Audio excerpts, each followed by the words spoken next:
running in circles, never leave me alone. Say I don't answer the messages or pick up my phone. Say we all need some time just to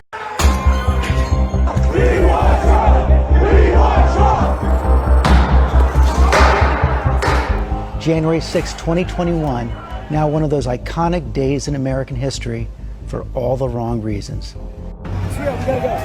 A mob, domestic terrorists, incited by the president, stormed the U.S. Capitol. That is the very symbol of our democracy.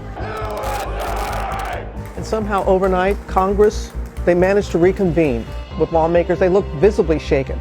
They resumed counting the electoral votes, doing their job, showing that a mob would not halt the democratic process, confirming Joe Biden's victory in the presidential election. You know, for centuries, this country has relied on a peaceful transition of power. But yesterday, we watched as that sacred tradition was broken, violently shattered in a hostile takeover of the Capitol. It was nothing short of a siege. Hordes of Trump supporters breaching barricades, storming the Capitol, as members of Congress inside worked to officially certify Joe Biden's victory. Protesters are in the building. Rioters quickly overwhelming police and overtaking the hallowed halls. Some in tactical gear, others waving Confederate flags, battering the door to the House floor. Some members whisked away, while others sheltered in the chamber, diving under desks, instructed to have their gas masks at the ready as the chaplain prayed over them. Peace in the land, peace in this country, peace in this world. What we're asking for is healing. A line of officers holding back the intruders, guns drawn. In the Senate, one rioter reaching the podium, falsely declaring President Trump had won the election. While in House Speaker Nancy Pelosi's office, another intruder kicking back, his boots on the desk. Other offices left completely ransacked. Authorities struggling to stop the insurgents, taking almost 12 hours to completely clear them from the Capitol complex. Backup brought in from police forces in Virginia and Maryland, the FBI and ATF. Washington, D.C. declaring a state of emergency. The mob's march on the Hill incited by the president himself just moments before.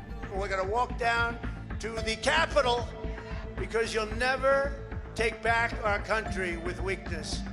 But as his supporters overtook the Capitol, Trump was nowhere to be found, silent as they seized the building. In his own remarks, a somber President-elect Joe Biden calling the invasion an assault on democracy, and making it abundantly clear who he blamed for creating the chaos. The words of a president matter, no matter how good or bad that president is.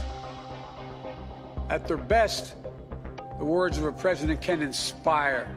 At their worst, they can incite. There's so many questions. Why was it so easy for the mob to get inside the Capitol? People are demanding answers. As the demonstrators approached the United States Capitol grounds, there was a noticeable change in their demeanor.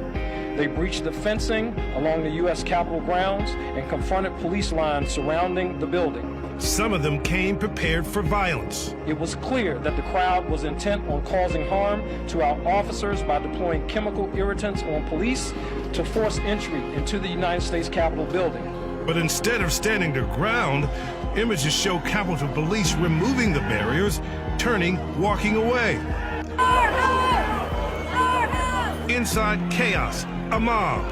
And here one Capitol Hill police officer facing off with the angry crowd, quickly moving to higher ground. And the Trump administration admitting their surprise that the Capitol doors were breached. All of us in law enforcement in the Washington Capitol area have been planning for this for a couple of days. But critics calling for answers as to how police were so unprepared, especially since there was growing intelligence documenting social media posts pointing to potential acts of violence for the rally. One online extremist watchdog group, including in a December 29th report, that one right-wing activist wrote, quote, "I really don't care if people break into Congress and drag these politicians out in the streets." An apparent stark difference in terms of preparedness when Black Lives Matter protesters were in town last summer. Typically at large-scale events, there are significant shows of force as deterrence.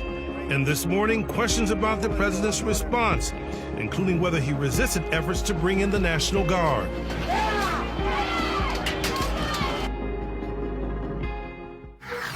Just before 4 o'clock this morning, it finally happened. The chair declares the joint session dissolved.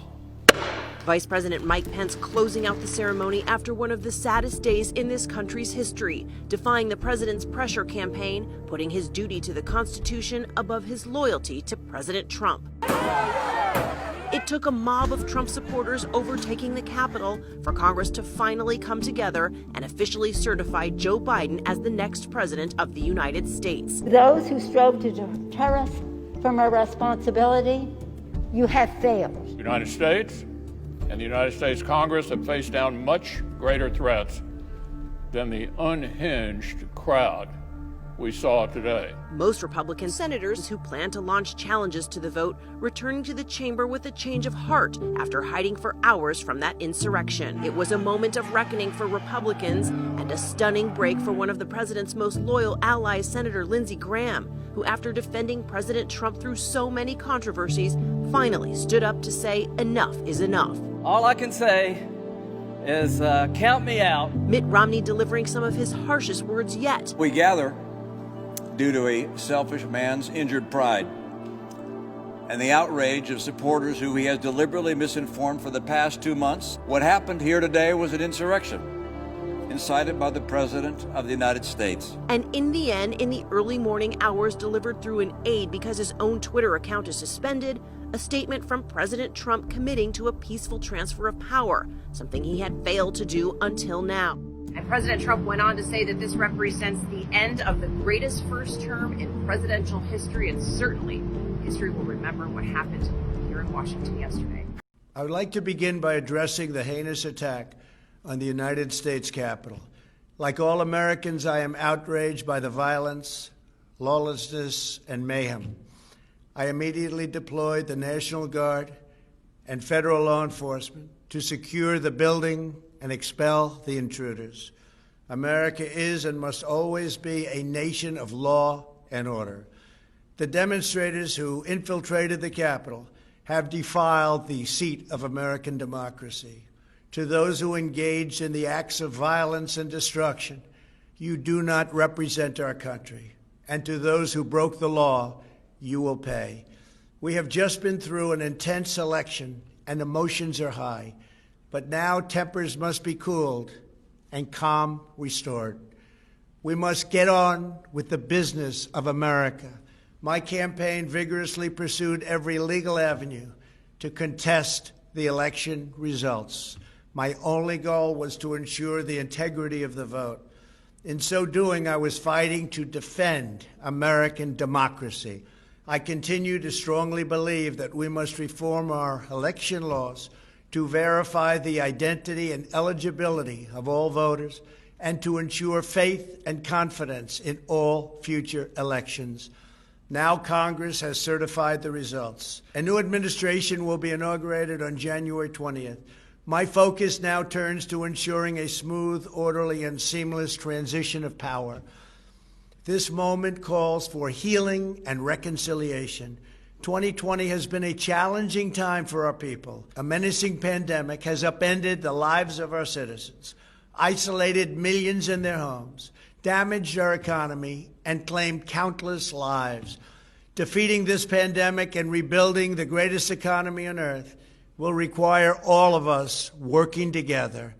It will require a renewed emphasis on the civic values of patriotism, faith, charity, community, and family.